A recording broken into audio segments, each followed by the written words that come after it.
Hello बच्चों, कैसे हाल चाल हैं। तो बच्चों हम लोग ज्योमेट्री में है ना अगले वीडियो पर आ गए हैं। और बेटा इसमें हम लोग पोलर कोऑर्डिनेट समझ रहे थे और पोलर में हम लोगों ने 2D समझा था, सिलिंड्रिकल समझा था। अब बेटा हम लोग पोलर में स्फेरिकल कोऑर्डिनेट्स को बेटा यहाँ पर ध्यान से समझेंगे। देखो बच्चों, स्फेरिकल कोऑर्डिनेट्स को समझने के लिए देखो मैं पहले यहाँ पर एक डायग्राम बनाता हूँ, तो उस डायग्राम की हेल्प से बेटा हम लोग स्फेरिकल कोऑर्डिनेट को आसानी से समझ पाएंगे। देखो ध्यान दो बच्चों, देखो मान लीजिए बच्चों ये हमारा ओरिजिन है और ये हमारा एक्स एक्सिस है और ये हमारा वाई एक्सिस है, ये हमारा जेड एक्सिस है, जैसा मैंने आपको बताया था, समझाया था, ठीक है ना। जेड एक्सिस मान लीजिए हमारा यहां पर है, ठीक है, दिख रहा है। हाँ देखो, अब मान लीजिए बच्चों मेरे पास ये एक पॉइंट है पी पॉइंट है। इस पी पॉइंट के Cartesian coordinates X Y Z है।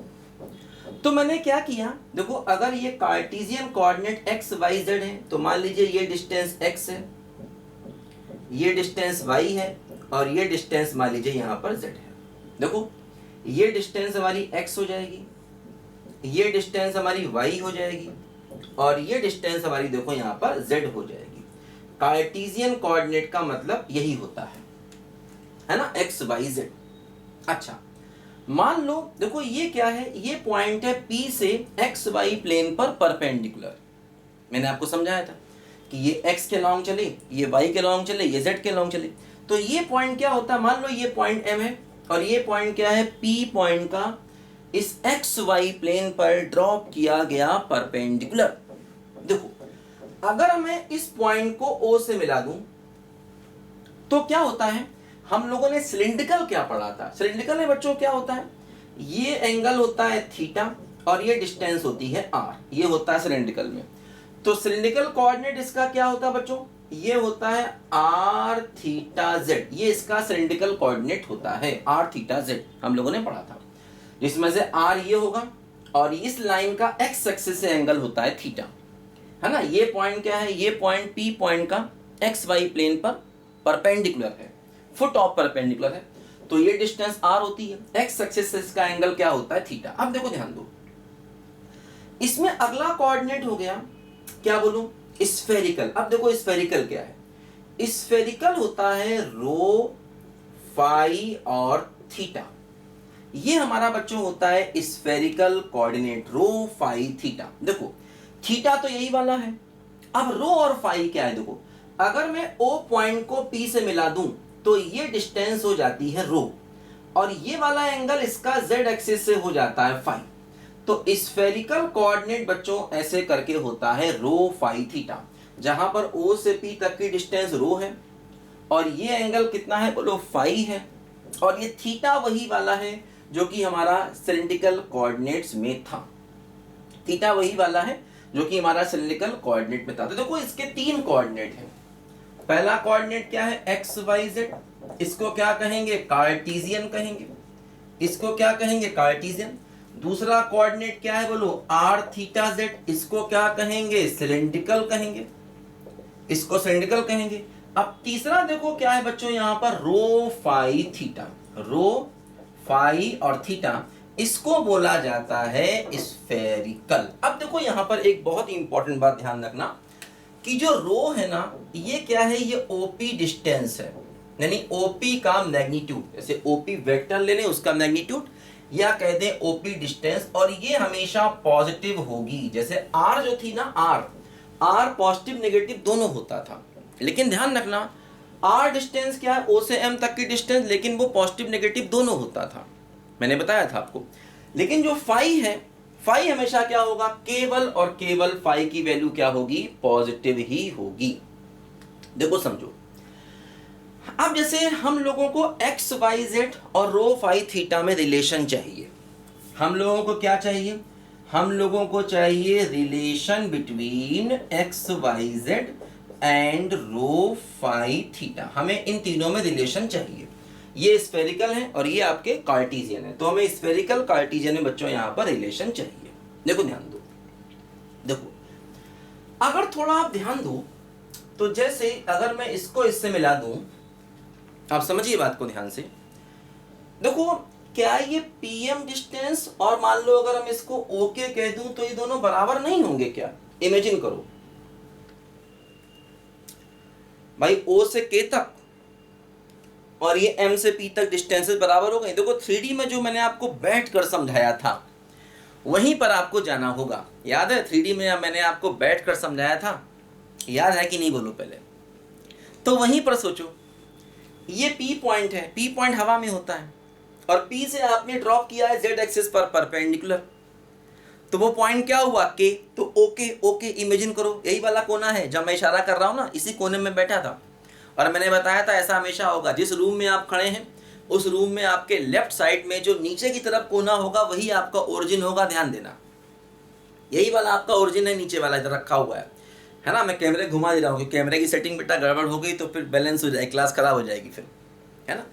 तो ये जो पॉइंट हमारा ओ था, ये पॉइंट हवा में था पी, तो आपने पी पर जब परपेंडिकुलर ड्रॉप किया जेड एक्सिस पर तो पॉइंट के हो गया। तो ओ के डिस्टेंस और पी से परपेंडिकुलर ड्रॉप किया आपने एक्स वाई पर, तो पीएम डिस्टेंसेस क्या बराबर नहीं होंगी? होंगी।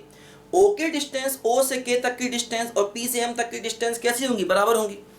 तो इसीलिए ये डिस्टेंस भी जेड हो गई, तो पी एम बराबर ओ के बराबर क्या हो गया? जेड। अब देखो, चूंकि ये एंगल, ये हमारा राइट एंगल ट्रायंगल है, तो अगर मैं इसमें कॉस फाई लगाता हूं तो कॉस फाई क्या होगा? Okay upon OP. तो कॉस फाई क्या हो गया? ओके, ओके हो गया जेड, ओपी क्या हो गया? रो। तो यहां से जेड बराबर क्या हो गया? रो कॉस फाई हो गया, है ना। जेड की वैल्यू क्या हो गई बोलो? यहां से रो कॉस फाई हो गई। बताओ बच्चों, जेड की वैल्यू क्या हो गई बच्चों? यहां से रो कॉस फाई हो गई। बात समझे? बोलो भाई, बात समझे कि नहीं? इजी है काफी। अच्छा देखो, अब क्या होगा, हमें एक्स वाई जेड और आर थीटा फाई में रिलेशन चाहिए। देखो जेड की वैल्यू फाई और थीटा, फाई और फाई में आ गई, रो और फाई में आ गई। जेड की वैल्यू रो और फाई में आ गई। अब एक्स वाई की वैल्यू भी इन तीनों में चाहिए भाई। जेड की वैल्यू इन दोनों में आ गई, एक्स वाई की वैल्यू, अब जरूरी नहीं है कि तीनों चीजें आई, जैसे जेड की वैल्यू रो और फाई में आ गई। देखो ध्यान दो, ओपीएम ट्रायंगल के बारे में क्या ख्याल है? ये भी राइट एंगल ट्रायंगल है, ये वाला एंगल 90 का है। नहीं समझे बात को भाई? ओरिजिन है, बात समझो, ये ओरिजिन है, मान लो ये पॉइंट पी है और ये एम है। तो अगर आप पी एम और ये एंगल देखोगे तो ये एंगल कितना होगा? 90 होगा कि नहीं बोलो? सोचो सोचो सोचो, वहीं ओरिजिन पे जाके सोचो कि ओ से ये मान लो ओ है, ये पी है और ये हमारा एक्स वाई प्लेन है, जो ये एक्स वाई प्लेन दिख रहा है ना, ये अगर मैं पी से परपेंडिकुलर ड्रॉप करूंगा तो ये पी एम डिस्टेंस कितनी है? जेड है। और जेड और ये देखो एम, और ये पॉइंट एम है ना, तो एम और ओ, तो देखो ओ एम पी, ये वाला एंगल कितना है? 90 का एंगल है। ठीक है, 90 का एंगल है। थोड़ा दिखेगा नहीं बेटा, देखना पड़ेगा थोड़ा सा, मतलब काल्पनिक, इमेजनरी है ना, उसमें जाना पड़ेगा। ठीक है ना। तो ओ एम पी, तो ओ पॉइंट है, एम पॉइंट है, पी पॉइंट है ना, ओ एम पी। देखो ये एंगल 90 है। अच्छा सोचो, ये वाला एंगल कितना हो जाएगा? 90 माइनस 5 भाई। ये z है, ये o है, ये पॉइंट m है। देखो ये z एक्सिस है, o से जा रहा है, z एक्सिस है, और ये m पॉइंट है तो o m लाइन है, और ये p पॉइंट है तो p m लाइन है। सोचो ये z एक्सिस है, ये z एक्सिस है ना, o पॉइंट यहाँ पर है, तो o से k यहाँ पर है। आप समझिए, o से k यहाँ पर है और ये m यहाँ पर है, m से p यहाँ पर है, तो ok यहाँ पर है और m यहाँ पर है, pm यहाँ पर है। ये पॉइंट p है, ये क्या है? o, ये क्या है? o, ये क्या है बोलो? o, और ये क्या है? k, इसके ठीक ऊपर z एक्सिस पर क्या है? k, और ये पॉइंट यहाँ पर p है, और ये क्या है? m, नीचे m है, ये m है, ये p है, तो p m o k। तो अगर मैं ok को मिला दूं तो ये वाला एंगल भी तो 90 है, k o और m, k o m, ये भी तो एंगल 90 हुआ, ये एंगल 90 हुआ, ये फाई है, तो ये 90 माइनस फाई हो जाएगा बोलो। ये वाला एंगल कितना हो जाएगा? ये वाला एंगल हो जाएगा 90 माइनस 5। अगर मैं इस ट्रायंगल में OMP में, अब देखो OMP, OMP ये भी तो एंगल 90 का है। अगर मैं OMP में cos का यूज कर दूं, है ना, तो cos 90 माइनस 5, तो cos 90 माइनस फाइव क्या हो जाएगा, बेस, बेस देखो r है और हाइपोटेनियस कितना है, रो, तो ये क्या हो गया, ये हो गया साइन फाइव बराबर r बाई रो, है ना, साइन फाइव बराबर क्या हो गया बोलो, r बाई रो हो गया। तो r क्या हो गया, r हो गया रो साइन फाइव, r क्या हो गया, रो साइन फाइव। तो यहां से देखो एक रिलेशन बिठाइए और डेवलप हुआ, r की वैल्यू क्या हो गई, रो साइन फाइव। बात समझ गए? अच्छा, अब देखो होता क्या है, ये बात तो हम जानते ही हैं कि x equal to r cos theta होता है और y equal to r sine theta होता है, ये तो आप जानते ही हो, ये तो आप जानते ही हो, x equal to r cos theta, y equal to r sine theta होता है, ठीक है ना। अब इसमें r की वैल्यू रख दो, r क्या है, रो साइन फाइव, बस इतनी बात आपको याद रखनी है। z क्या है, रो कॉस फाइव, भूल जाओ तो डायग्राम से निकालनी पड़ेगी, डायग्राम दिमाग में रखना होगा। और r क्या है, rho sine phi, z equal to rho cos phi, r क्या है, रो साइन फाइव, और x equal to r cos theta, y equal to r sine theta. तो आप क्या करोगे बच्चों, ये r की वैल्यू यहां रख दो, रो साइन फाइव, तो रो साइन फाइव और कॉस थीटा, यहां पर r की वैल्यू रखोगे rho sine phi, sorry x equal to r cos theta, y equal to r sine theta, ठीक है, r की वैल्यू, और ये हो जाएगी साइन थीटा। देखो तो फाइनली एक्स वाई जेड में जो रिलेशन आया वो देखो क्या आया, वो देखो ये आया, x की वैल्यू हो गई रो साइन फाइव और कॉस थीटा, y की वैल्यू हो गई रो और साइन फाइव साइन थीटा, और z इक्वल टू क्या हो गया, रो कॉस फाइव। ये अपना आ गया किसमें, एक्स वाई जेड और रो फाइव थीटा में रिलेशन आ गया। ये अगर याद रह पाए तो बच्चों बल्कि अच्छा होगा, इसको याद रखिए, है ना, इसको अच्छा होगा बच्चों, याद रखिए हमेशा, ठीक है, इसको अच्छा होगा बेटा, हमेशा याद रखिए। तो जैसे अगर हमें रो फाइव थीटा मालूम हो तो हम एक्स वाई जेड निकाल सकते हैं, मतलब अगर हमें रो फाइव थीटा मालूम हो, स्फेरिकल कोऑर्डिनेट अगर हमको मालूम हो तो हम एक्स वाई जेड को यहां से निकाल सकते हैं। अच्छा, अगर एक्स वाई जेड मालूम हो तो क्या हम रो फाइव थीटा निकाल सकते हैं, है ना, तब भी निकाल सकते हैं, इन्हीं में वैल्यू रखनी पड़ेगी, इन्हीं से देखना पड़ेगा बेटा। अगर एक्स वाई जेड मालूम होंगे तब भी हम रो फाइव थीटा को निकाल सकते हैं, इन तीनों इक्वेशन से करना पड़ेगा।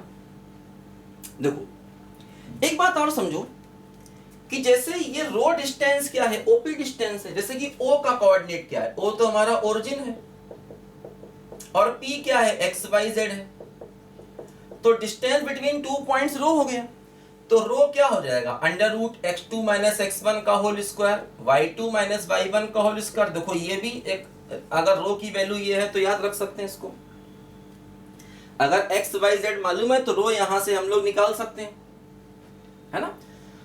तो ये बेटा रिलेशन जो है इसमें साथ में ये भी लिख लो, रो इक्वल टू क्या है, रो इक्वल टू है अपना under root x square plus Y square plus z square, ये अपना रो है, ठीक है, ये हमारा रो की वैल्यू है। बात समझे भाई? देखो ओ ओरिजिन है, P point x Y Z है, तो दोनों पॉइंट के बीच का डिस्टेंस जिससे बिटवीन टू पॉइंट का फॉर्मूला हमको मालूम है ना, थोड़ा सा ऊपर निकल गया ये, कोई बात नहीं, इतना आप समझ लोगे। क्या लिखा है, पी के कोऑर्डिनेट एक्स वाई जेड, ये क्या है, कार्टेशियन कोऑर्डिनेट, है ना, और ओरिजिन क्या है, 0 0 0, तो डिस्टेंस बिटवीन टू पॉइंट्स का फॉर्मूला x2 माइनस x1 का whole square, y2 minus y1 का होल स्क्वायर, अंडर रूट होता ही होता है यहाँ पर, क्लियर है। तो ये बेटा हमको एक्स वाई जेड, है ना, x क्या है, rho sine five cos theta, y क्या है, rho sine five sine theta, z क्या है, रो कॉस फाइव। ये बेटा हमको यहाँ पर रिलेशन चाहिए और रो की वैल्यू ऐसे निकाल सकते हैं। देखो ध्यान दो,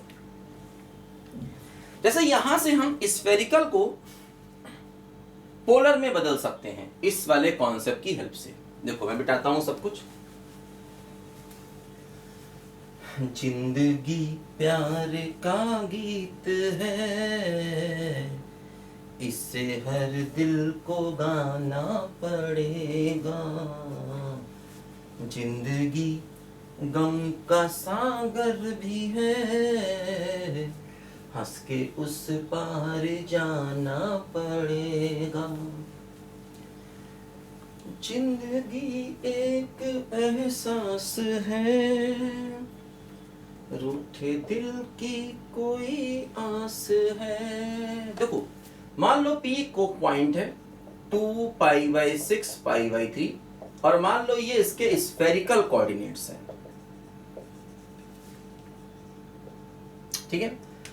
हमें चाहिए क्या, हमें कार्टेशियन कोऑर्डिनेट चाहिए, मतलब हमें x y z चाहिए। ये जो दिया गया है ये क्या है, जो दिया गया है ये क्या है, ये है रो और ये है फाई और ये है थीटा। तीन चीजें मालूम है, क्या बोलो, रो फाई थीटा। रो फाई थीटा मालूम है और आपको एक्स वाई जेड चाहिए, तो आसान है। देखो x की वैल्यू क्या है, ये है रो साइन फाई और कॉस थीटा। रो कितना है 2, साइन फाई का मतलब साइन ऑफ π/6, कॉस थीटा का मतलब कॉस ऑफ π/3, तो 2 इंटू 1/2 रूट है, फिर से 1/2, तो कितना हो गया 1/2, ठीक है। y क्या हो गया, देखो y क्या हो गया, rho sine phi sine theta. Rho कितना हो गया 2, साइन फाई का मतलब साइन π/6 और साइन थीटा का मतलब साइन π/3, तो 2 इंटू 1/2 इंटू √3/2, तो वैल्यू क्या हो गई बोलो, √3/2। और देखो z क्या है, z है रो कॉस फाई, है ना, रो कॉस फाई। रो क्या है 2, कॉस फाई का मतलब कॉस ऑफ π/6, तो 2 इंटू √3/2, तो √3। देखो ये हमारा x y और z आ गया, है ना, ये हमारा क्या आ गया बोलो, x y और z की वैल्यू देखो यहां पर आ गई। बात समझे बच्चों, इजी है काफी। बोलो देखो अब मैं उल्टा सवाल सोचूं, मान लो मुझे x y z दिया जाता, मान लो मुझे x y z दिया था, मान लो हमारा क्वेश्चन ये होता, हमें ये p जो है दिया जाता, मान लो हमें ये p दिया जाता, p क्या है मान लो 1/2 √3/2 √3, मान लो ये गिवन होता, ये क्या है मान लो कार्टेशियन, मान लो ये कार्टेशियन गिवन होता और आपसे कहा जाता स्फेरिकल चाहिए, आपसे क्या कहा जाता, स्फेरिकल चाहिए, स्फेरिकल चाहिए। ये आपको एक्स वाई जेड दिया गया, ये मान लो कार्टेशियन दिया गया, क्या है बोलो, ये एक्स वाई जेड है और आपको स्फेरिकल चाहिए। स्फेरिकल का मतलब क्या चाहिए, रो फाई थीटा चाहिए। आपको क्या चाहिए, आपको पी चाहिए, मतलब रो फाई और थीटा आपको चाहिए, क्वेश्चन मार्क, ये आपको चाहिए। स्फेरिकल चाहिए, आपको कार्टेशियन दिया गया था, आपको एक्स वाई जेड दिया गया था, आपको रो फाई थीटा चाहिए। देखो ध्यान दो, उल्टा सवाल करते हैं। देखो अब क्या होगा, जो हमारा रो फाई थीटा है वो हमको चाहिए, उल्टा सवाल। देखो क्या होगा समझो, देखो ऐसा है बेटा, रो तो डायरेक्ट यहां से निकल आएगा इस फार्मूले से। जैसे कि आपको अगर रो चाहिए ना, तो रो क्या है, √x² + y² + z², तो रो क्या हो गया, √x² 1/4, y² क्या हो गया 3/4, z² कितना हो गया 3, तो कितना हो गया बोलो 1, तो √4 यानी 2। देखो रो तो डायरेक्ट आ गया 2, देखो रो 2 आना भी चाहिए, है ना, रो फाई थीटा, है ना, रो फाई थीटा, ये आंसर आना चाहिए आपका, क्योंकि एक्स वाई जेड मालूम है, रो फाई थीटा चाहिए, तो आपका ये आंसर बनना चाहिए। इसको लिखा रहने देते, देखते हैं। अब हमें एक्स और वाई चाहिए। देखो क्या हुआ, एक्स क्या है, सॉरी एक्स बराबर क्या है, rho sine phi cos theta, और एक्स की वैल्यू क्या है बोलो 1/2। रो कितना है, रो है 2 साइन फाई और कॉस थीटा, ठीक। वाई क्या है, वाई है rho sine phi sine theta. Y की वैल्यू क्या है, वाई की देखो वैल्यू है √3/2 और रो कितना है 2, और ये क्या है साइन फाई और साइन थीटा, ठीक। अब देखो क्या हुआ, समझो बात को ध्यान से। अगर मैं ये मान लो a है, ये b है, इनको मैं स्क्वायर करके ऐड कर दूं, a² + b² कर दूं, तो ये क्या हो गया 1/4, ये क्या हो गया 3/4, इधर देखो स्क्वायर करके ऐड करो, ये क्या होगा 4 sin² cos²। इनमें से आप कॉमन ले लोगे 4 साइन स्क्वायर फाइव कॉमन लो तो क्या बचेगा, cos square plus sine square जो 1 हो जाएगा। बात समझ गए भाई। स्क्वायर करके ऐड करने का मतलब लेफ्ट का स्क्वायर ये, लेफ्ट का स्क्वायर ये, राइट का स्क्वायर प्लस राइट का स्क्वायर इधर आएगा, उनमें से 4 साइन स्क्वायर 5 कॉमन हो जाएगा तो ब्रैकेट में 1 हो जाएगा। अब देखो ये कितना हो गया, 1 हो गया, तो 1/4 बराबर कितना हो गया, साइन स्क्वायर 5 हो गया। तो साइन 5 कितना हो गया बोलो, वैसे तो प्लस माइनस आएगा, मान लो प्लस ले लिया तो 5 कितना हो गया, 5 हो गया पाई/6। देखो यही 5 अपना है, यही 5 देखो अपना है पाई/6। वैसे तो यहाँ प्लस माइनस आएगा, दोनों ही ले सकते हैं, दोनों लेना चाहिए, प्लस माइनस पाई/6 आएगा यहाँ पर, दोनों लेना चाहिए, दोनों लेना चाहिए, 2 आंसर बनेंगे, ध्यान रखना। अच्छा अब बच्चों क्या होगा कि हमें चाहिए है थीटा भी, तो थीटा आ जाएगा। देखो थीटा तो कैसे आएगा, 5 आ गया। देखो थीटा किसी भी रिलेशन को ले लो, मान लो मैं इस वाले रिलेशन को ले लूं, मान लो मैं इसको ले लूं, इसको लिया मैंने क्या, x बराबर रो साइन 5 और कॉस थीटा। x कितना है, x है 1/2, रो कितना है, रो है 2, साइन 5 है ना, साइन 5 कितना हो जाएगा, 1/2 हो जाएगा। कॉस थीटा निकालना है, ठीक है। तो यहां से ये कैंसिल हुआ तो कॉस थीटा कितना हो गया बोलो, 1/2, तो थीटा कितना हो गया, पाई/3। देखो यही आ गया रो थीटा 5 वापस। तो अगर एक्स वाई जेड दिया जाए, रो 5 थीटा निकालना हो, तब भी इसी से हम यहां पर डायरेक्ट निकाल सकते हैं। अच्छा देखो अगर तुम तीनों को स्क्वायर करके सम कर दोगे ना तो ये रो आ जाएगा, अगर तुम तीनों को स्क्वायर करके सम कर दो तब भी तुम्हारा ये रो आ जाएगा जो तुमको यहां से मालूम था। कोई टेंशन नहीं, टेंशन जाएगा पेंशन लेने, अरे भाई आसान है, कुछ दिक्कत नहीं है। तो ये क्या है, जो स्फेरिकल होते हैं ना, इन्हीं को पोलर इन 3D कहा जाता है, ध्यान रखना। स्फेरिकल कोऑर्डिनेट्स को ही हम कहते हैं पोलर इन 3D, 3 डायमेंशन में पोलर कोऑर्डिनेट्स इसी स्फेरिकल को ही कहते हैं, ठीक है। और ये एग्जाम में आते रहते हैं सवाल, इसके ध्यान रखना, होता काफी इजी है, कोई दिक्कत नहीं आपको।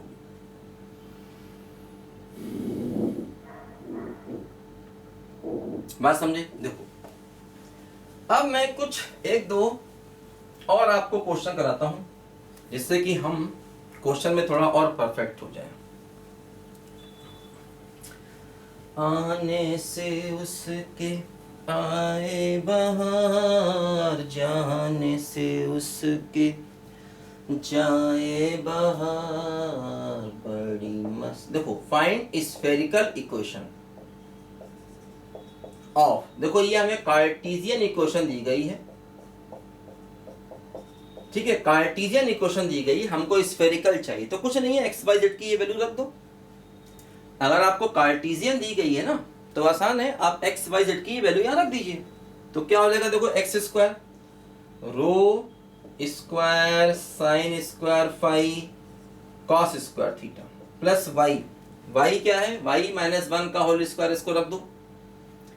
तो y क्या है बोलो, रो साइन 5 साइन थीटा -1 का होल स्क्वायर, जेड स्क्वायर कितना है, ये है रो स्क्वायर कॉस स्क्वायर 5 बराबर 1। एक्स वाई जेड की देखो ये वैल्यू रख दो, सब कुछ रो थीटा 5 में आप उठा लाइए, क्या हो जाएगा, देखो rho square sine square 5 cos square theta plus a - b का whole square, rho square sine square 5 sine square theta plus 1 - 2 time rho sine 5 sine theta plus rho square cos square 5 बराबर 1। देखो इन दोनों में rho square sine square 5 common ले लोगे तो क्या होगा, cos square plus sine square 1 हो जाएगा, तो रो स्क्वायर साइन स्क्वायर 5 यहां से कॉमन आया, cos square theta plus sine square theta 1 हो जाएगा। अरे बोलो भाई अब क्या बचेगा, देखो ये 1 हो गया और ये बच गया +1 माइनस का 2 रो sine 5 sine theta plus rho square cos square 5 बराबर 1। देखो इन दोनों में फिर से रो स्क्वायर कॉमन ले लो, तो साइन स्क्वायर कॉस स्क्वायर फिर से 1 हो गया, 1 से 1 काट दो, तो ये रो स्क्वायर -2 रो साइन 5 और साइन थीटा बराबर 0 आ गया। भाई इन दोनों में फिर से रो स्क्वायर कॉमन ले लिया, तो sign square 5 plus cos square 5 क्या आ गया, 1 आ गया, ठीक। अब एक रो को कैंसिल कर दो, क्योंकि देखो रो कॉमन लिया, तो रो -2 साइन 5 साइन थीटा बराबर 0। अब रो बराबर 0 से तो केवल ओरिजिन मिलेगा, कुछ नहीं मिलेगा। इससे क्या मिलेगा? इससे मिलेगा हमको अपना इक्वेशन, कौन सा? Spherical equation. तो ये अपना आंसर आ गया। हालांकि दोनों ही साथ में लिख देना चाहिए, या तो रो की वैल्यू 0 होगी या ऐसा होगा, दोनों ही साथ में लिख देना चाहिए। बात समझे बच्चों? लिखो जल्दी से बेटा इसको। तो अगर हमें एक्स वाई जेड में इक्वेशन चाहिए और हमको स्फेरिकल में चाहिए है, मतलब एक्स वाई जेड में इक्वेशन दी गई है और हमें स्फेरिकल में बदलना है, तो हम यहां पर ये काम करेंगे। और अगर स्फेरिकल दी हो उसको इसमें लाना है तो फिर वही सब उल्टे काम करने पड़ेंगे आपको।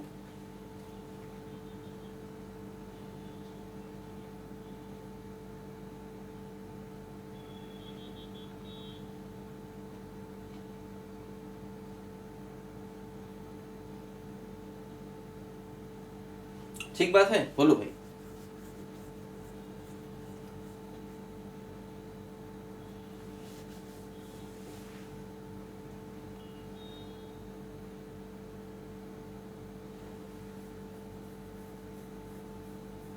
जैसे कि मान लो क्वेश्चन आपको उल्टा दे दिया जाए, मान लो आपको ये क्वेश्चन दे दिया जाए, ये वाला रो -2 साइन फाई साइन थीटा बराबर 0 और आपसे कहा जाए कि इसका कार्टेशियन इक्वेशन निकालिए। मान लो आपको ऐसा क्वेश्चन दे दिया जाए, इसका कार्टेशियन आपको जाना है। तो देखो क्या करोगे, जैसे साइन फाई साइन थीटा है, इसकी वैल्यू y अपॉन रो रखो यहां से, मतलब आपको सब कुछ एक्स वाई, आपको रो फाई थीटा यहां से हटाने पड़ेंगे, आपको यहां से रो फाई थीटा ये सब कुछ यहां से हटाने पड़ेंगे। तो कैसे हटेंगे समझो, उसका उल्टा क्वेश्चन कैसे होगा, इसका उल्टा क्वेश्चन देखो यहां कैसे होगा समझो। देखो जैसे रो बराबर 2 साइन फाई साइन थीटा हो गया, साइन फाई साइन थीटा की वैल्यू क्या हो गई, y अपॉन रो, तो उसको लिख दिया 2y अपॉन रो, इसकी वैल्यू ना, है ना। तो क्या हो गया, रो स्क्वायर -2y बराबर 0, रो की वैल्यू क्या है, x square plus Y square plus z square, -2y बराबर 0 ऐसा आ गया। रो स्क्वायर की देखो वैल्यू ये है, और जो हमको इक्वेशन दी गई थी वो देखो ये थी ना, ये इक्वेशन थी, बोलो ये इक्वेशन थी ना। देखो ध्यान दो, अगर हम इसी इक्वेशन का स्क्वायर ओपन कर दें तो y square plus 1 minus 2y Z square बराबर 1, देखो 1 से 1 कैंसिल हो गया, तो क्या बचा, x square plus Y square plus z square minus 2y बराबर 0 हो गया। देखो यही अपने क्वेश्चन का आंसर यहां से भी आ गया, तो ऐसे भी कर सकते हैं। बात समझे?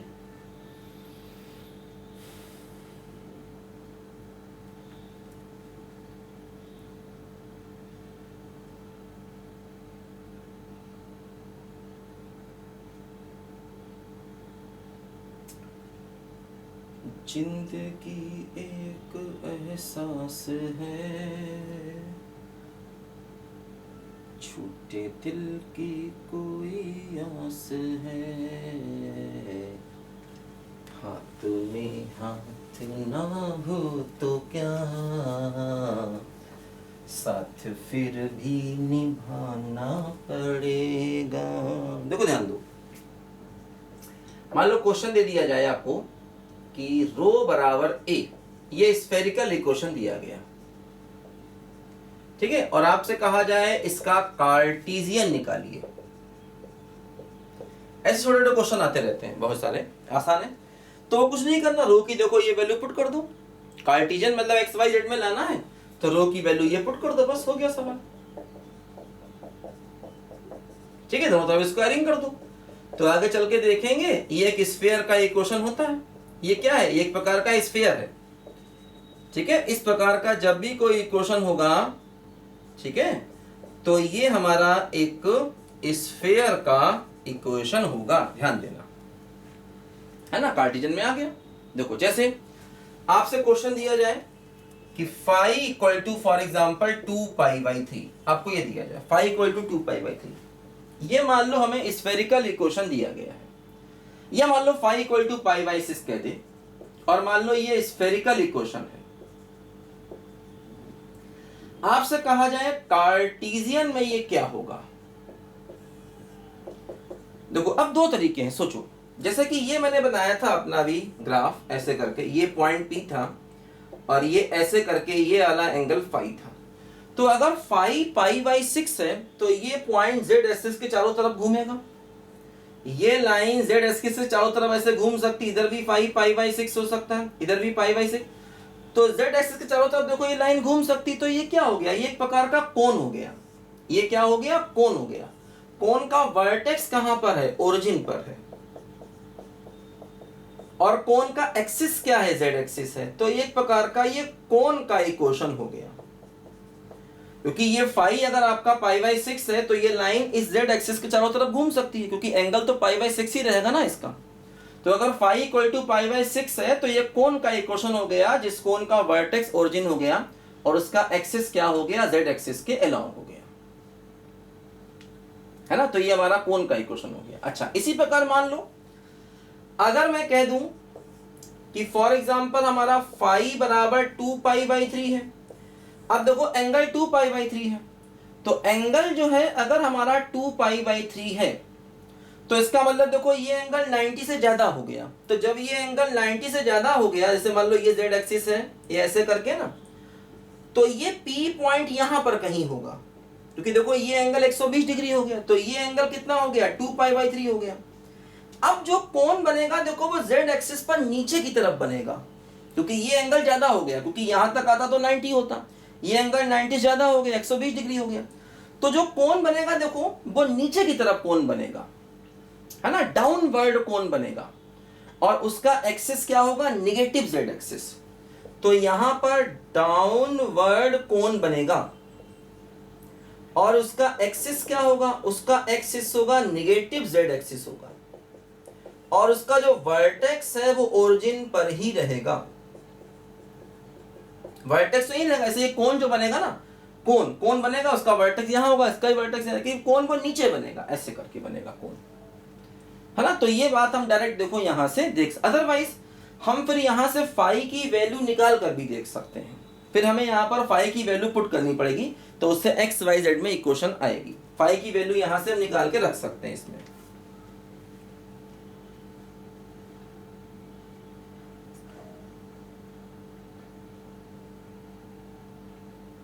भाई देखो कैसे, समझो, जैसे फाई बराबर पाई बाई 6 था, तो आप क्या करो, देखो यहां से फाई की वैल्यू पाई बाई 6 रखो इसमें, तो x बराबर क्या हो गया, रो साइन पाई बाई 6 मतलब 1/2 और कॉस थीटा।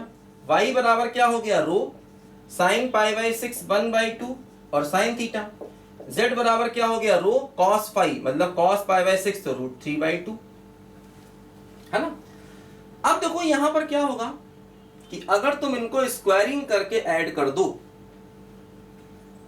है ना, अगर तुम इसको स्क्वायरिंग करके ऐड कर दो तो x square plus Y square plus z square क्या हो जाएगा, यहां से रो स्क्वायर कॉमन हो जाएगा, ठीक है। इसका स्क्वायर करके ऐड करोगे तो 1/4 कॉमन आके ब्रैकेट में 1 हो जाएगा, और ये इसका स्क्वायर करोगे 3/4 हो जाएगा, तो ये 1 हो जाएगा। तो x square plus Y square plus z square बराबर क्या हो गया, रो स्क्वायर हो गया, है ना। अगर मैं स्क्वायरिंग करके ऐड कर दूं तो साइन पाई बाई 6 की वैल्यू कितनी हो गई, 1/2 cos theta, sorry cos pi by 6, ओहो सॉरी साइन पाई बाई 6 हो गया, ठीक है, 1/2 साइन थीटा, और z cos phi cos pi by 6 हो गया, कितना बोलो, √3/2। अगर इन तीनों को मैं स्क्वायर करके ऐड कर देता हूं, x square y square z square, तो यहां से मिल जाएगा रो स्क्वायर इंटू 1/4 और प्लस जेड स्क्वायर, तो रो स्क्वायर इंटू 3/4। तो यहां से ये आ गया, अगर आप रो स्क्वायर की वैल्यू रख देंगे, है ना, तो ये चीज देखो यहां पर आएगी, लेकिन यहां से वो सब कुछ कैंसिल हो जाएगा, है ना। एक बार फिर चेक कर लेते हैं, रो की वैल्यू कितनी है, पाई बाई 6 हो गई, तो रो की वैल्यू हो गई है पाई बाई 6, तो साइन पाई बाई 6 1/2 हो गया कॉस थीटा, और y क्या हो गया, rho into pi by 6 1/2 sine theta, और कॉस पाई बाई 6 क्या हो गया, √3/2 हो गया। तो स्क्वायरिंग कर दिया, तो अगर हमने स्क्वायरिंग करके ऐड कर दिया तो रो स्क्वायर कॉमन आ गया, तो 1/4 cos square theta plus 1/4 sign square theta और प्लस ये कितना हो गया √3/2 है तो 3/4 हो गया। तो ये रो स्क्वायर आ गया, ये 1/4 कॉमन लिया तो 1 आ गया, तो 1/4 प्लस 3/4 ये फिर 1 हो गया। अच्छा दोनों साइड बराबर आ गई, चलो कोई बात नहीं, सेटिस्फाई कर रहा है इसको, सेटिस्फाई तो करना ही चाहिए। ठीक है, ऐसे ही देखो कौन का इक्वेशन यहाँ से आपको ये मिल जाएगा। ठीक है, तो ये बच्चों इस तरीके से हम लोग यहाँ पर अपने एक क्वेश्चन देखो और कर लेते हैं। मान लो ऐसा क्वेश्चन दिया गया z बराबर √x² प्लस y², ये मान लो कार्टेशियन है। ठीक है, और हमको स्फेरिकल निकालना है, हमको मान लो स्फेरिकल चाहिए, कार्टेशियन दिया गया स्फेरिकल चाहिए। ठीक है, तो क्या करोगे, देखो कार्टेशियन दिया गया स्फेरिकल चाहिए, तो z की वैल्यू क्या है, रो कॉस फाई है, इसको यहां रखो। एक्स वाई की वैल्यू रखो, x क्या है, rho square sine square phi cos square theta plus Y square क्या हो गया, rho square sine square phi और साइन स्क्वायर थीटा। देखो ये क्या हो गया, रो कॉस फाई बराबर under root rho square common लोगे, साइन स्क्वायर फाई कॉमन लोगे, cos square plus sine square 1 हो जाएगा। ठीक है ना, तो रो कॉस फाई बराबर क्या हो गया, रो साइन फाई हो गया, ऐसे हो जाएगा यहां से बोलो।